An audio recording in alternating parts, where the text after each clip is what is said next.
ஸ்ரீ குருப்பியோ நமஹ. நல்லது செய்கிறோம் அப்படின்னு நினச்சிக்கிட்டு சில நேரங்களில் நம்ம குழந்தைகளுக்கு தீயது செஞ்சிடறோம். ஒரு பள்ளிக்கூடம் இருக்குது. அந்த பள்ளிக்கூடத்தில் ஒவ்வொரு வருஷம் அட்மிஷன் நடக்கும். அந்த அட்மிஷனில் வெளி பள்ளிக்கூடங்கள்லேருந்து சில பள்ளிக்கூடங்களும் சேர்ப்பாங்க. அதே மாதிரி நம்ம பள்ளிக்கூடத்துலேருந்து மற்ற பள்ளிக்கூடங்களுக்கு போய் டிசி வாங்கிட்டு போய் சேர்ப்பாங்க. இது எல்லா இடத்துலையும் நடக்கிறது தான். ஆனால் ஒரே ஒரு விஷயத்தில் ரொம்ப ரொம்ப கேர்ஃபுல்லாக இருக்கணும். ஒரு எக்ஸாம்பிள் சொல்கிறேன். சில நாட்களுக்கு முன்பு ஒரு பேரண்ட்டு நான் அட்வைஸ் பண்ணுற ஒரு பள்ளிக்கூடத்துக்கு வந்து 7th ஸ்டாண்டர்டில் அட்மிஷன் கேட்குறாரு. அந்த ஸ்டூடெண்ட்டுக்கு ஒரு சின்ன டெஸ்ட் வைக்கிறோம். அந்த 7th standard admission, that is 6th pass பண்ணிடுறாரு, 7th அட்மிஷனு. அந்த சிம்பிளான டெஸ்ட் தான். அதாவது 6th பாடம் அவருக்கு தெரிஞ்சிருக்கா, அவ்வளோதான், வேறு ஒன்றும் இல்லை. அதில் பார்த்தோம்னா சிங்கிள் டிஜிட் மார்க்கு மேத்ஸில் 0 வாங்குறாரு அந்த ஸ்டூடெண்ட்டு. நியாயமாக பார்த்தா அந்த குழந்தைக்கு அட்மிஷன் கிடைக்காது, கொடுக்க மாட்டாங்க. அந்த பேரண்ட்டு கெஞ்சுறாரு, எப்படின்னா ஒரு சீட் கொடுத்துருங்க, எங்கள் வீட்டில் இருக்குது ஒரே ஒரு பையன்தான் அப்படின்ட்டு. உங்களுக்கு எல்லாம் தெரியும், நான் அந்த கவுன்சிலிங் பண்ணுறேன். தினம் ஒரு 10 ஸ்டூடெண்ட் 10 பேரண்ட் வந்து வராங்க. அதாவது மார்க் வாங்கலை அப்படின்றது ஒரு சிம்டம் தான், ஒரு அறிகுறி தான். இப்போது பிபி அதிகமாக இருக்குது, பல்ஸ் ரொம்ப படபடன்னு அடிச்சுக்குதுன்னா அது சிம்டம் தான். டெம்பரேச்சர் வச்சுக்கிறோம், தெர்மோமீட்டர், அதில் 102 டிகிரிஸ் டெம்பரேச்சர் ஜுரம் காமிக்குதுன்னா அது சிம்டம் தான்.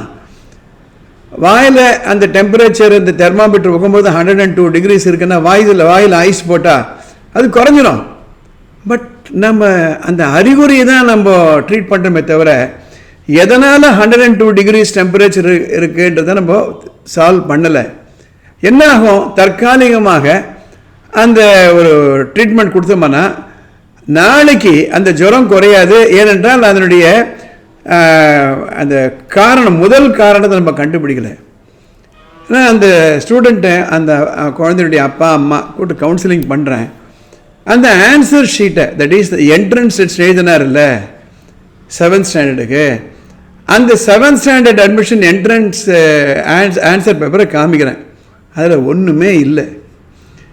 அதுக்கு முன்னாடி அந்த பேரண்ட்டை நான் கேட்குறேன், ஏங்க நல்ல பள்ளிக்கூடத்தில் தானே படிக்கிறாரு உங்கள் பையன், எதனால் இங்கே அழைச்சி வரீங்க?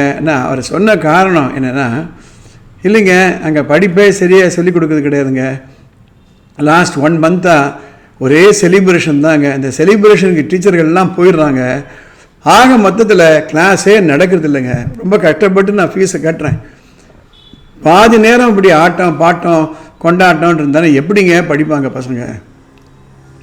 அதுக்கப்புறம் அந்த பேரண்ட்டு இந்த ஆன்சர் பேப்பரை காமிக்கிறேன். சரி, அதெல்லாம் ஒத்துக்கிறேன், டான்ஸு ட்ராமாலாம் இருந்தாங்க, அது முக்கியம், அது வானான்னு சொல்லக்கூடாது. நான் ஏற்கனவே பல பதிவுகளில் சொல்லிட்டுருக்கேன், வெறும் பாடம் படிக்கிறதுக்காக நம்ம ஸ்கூலில் அனுப்பலை, ஓவரால் பர்சனாலிட்டி டெவலப் ஆகணும், இசை நாடகம் எல்லாம் இருக்கணுன்றதுக்காக.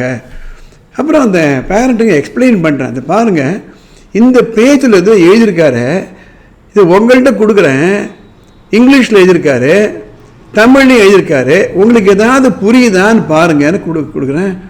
அவர் பார்க்குறாரு, எனக்கு ஒன்றுமே புரியலையே சார்.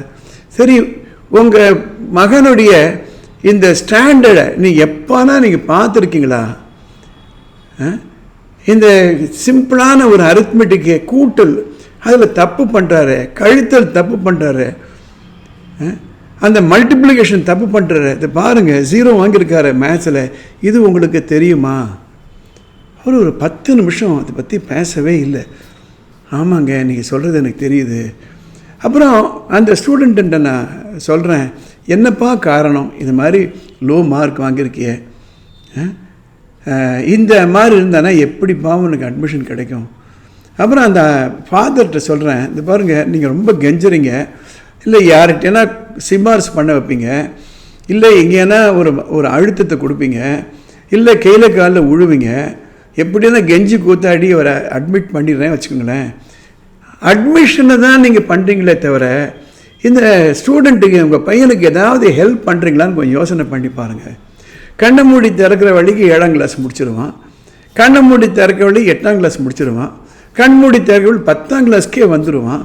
அப்போ என்ன ஆகும்? இந்த ஸ்டாண்டர்டை, எஜுகேஷன் ஸ்டாண்டர்டை கரெக்ட் பண்ணாமல் இப்படி ஒவ்வொரு வருஷமாக போயிட்டு இருந்தால் என்ன ஆகும்?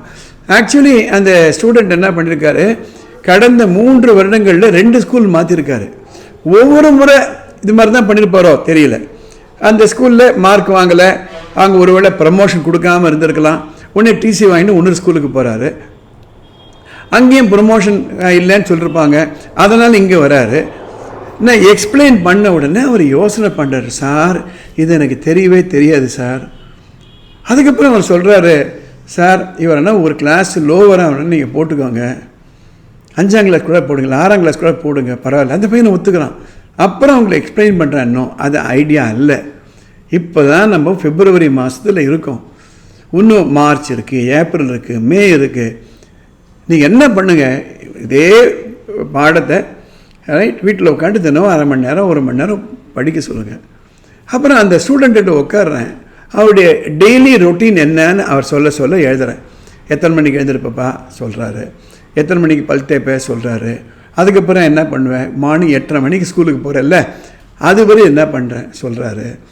அதுக்கப்புறம் சாயந்தரம் எத்தனை மணிக்கு வரேன் சொல்கிறாரு. அதுக்கப்புறம் எத்தனை மணிக்கு படுக்க போக சொல்கிறாரு. ஞாயிற்றுக்கிழமை என்ன பண்ணுவேன் சொல்கிறாரு. அவர் சொல்ல அவர்கிட்ட சொல்லும் பொழுது, இந்த பாருங்கள் இவர் படிக்கிற நேரம் ஏதாவது இருக்கா, அவர் யோசனை பண்ணுறாரு. அப்போ சொல்கிறார் அவர், சார் இதை நான் கவனிக்கலை, இந்த கவனிச்சிருந்தனால இந்த மாதிரி வந்திருக்காது. அப்புறம் அவருக்கு ஒரு சான்ஸ் கொடுக்குறேன், இன்னிலேருந்து 1 மாதம் 2 மாதம் எடுத்துக்கோங்க, ஏப்ரல் மாதம் கடைசியில் வாங்க. அது வரையிலே நான் சொன்ன மாதிரி இப்போ ஏற்கனவே ஒரு கிளாஸில் படிக்கிறாருல்ல, அந்த கிளாஸில் அந்த வகுப்பில் இருக்கக்கூடிய அந்த உண்டான சப்ஜெக்டை படிக்க சொல்லுங்கள். 40 மார்க் வாங்கட்டும், நான் அட்மிஷன் கொடுத்துட்றேன். அப்புறம் இருக்குது 7 இருக்குது 8 இருக்குது 9 இருக்குது. அந்த வேலைக்கு அவர் நம்ம தயார் பண்ணலாம். எப்போ தயார் பண்ண முடியும்னா, இப்போ நான் சொன்னதை அவர் மனசில் வாங்கிட்டு இந்த ரூமை விட்டு போகும்பொழுது, ஆமாம் சார் சொன்னதில் ஒரு காரணம் இருக்குது, அவராக உணராத வரையில் இதை படிக்க மாட்டார். என்ன நினச்சிட்டு போவாங்க, என்ன படித்தாலும் இப்போ படிச்சுட்ருக்க மாதிரியே படித்தா, இப்போ விளையாடிக்கிட்டு மாதிரி விளைஞ்சா, இப்போ நம்ம ஃப்ரெண்ட்ஸோட கலகலாக பேசிட்டு இருக்க மாதிரி இருந்தால், எப்படி இருந்தாலும் அடுத்த வகுப்புக்கு எங்கேயானா அப்பா நமக்கு சீட்டு வாங்கி கொடுத்துருவார். இந்த நம்பிக்கையோடு இந்த மனநிலையோடு அவர் வெளியில் போனாரன்னா வழி என்ன, அவருடைய முதல் அந்த காரணத்தை நம்ம ரெக்டிஃபை பண்ண என்ன ஆகும் எக்ஸ்பிளைன் பண்ணேன். எதுக்காக இந்த நான் பதிவு போடுறேன் அப்படின்னா, நம்ம குழந்தைகள் ஒரு அட்மிஷன் வாங்கி தரணும் எல்லாம் ஒத்துக்கிறேன், ஆனால் அவர் ஸ்டாண்டர்ட் எப்படி இருக்குதுன்னு பாருங்கள். அவர் விருப்பப்பட்ட துணி வாங்கி கொடுங்க, ஒரு வாட்ச் வாங்கி கொடுங்க, இல்லை விளையாட்டு பொருள் வாங்கி கொடுங்க, சைக்கிள் வாங்கி கொடுங்க.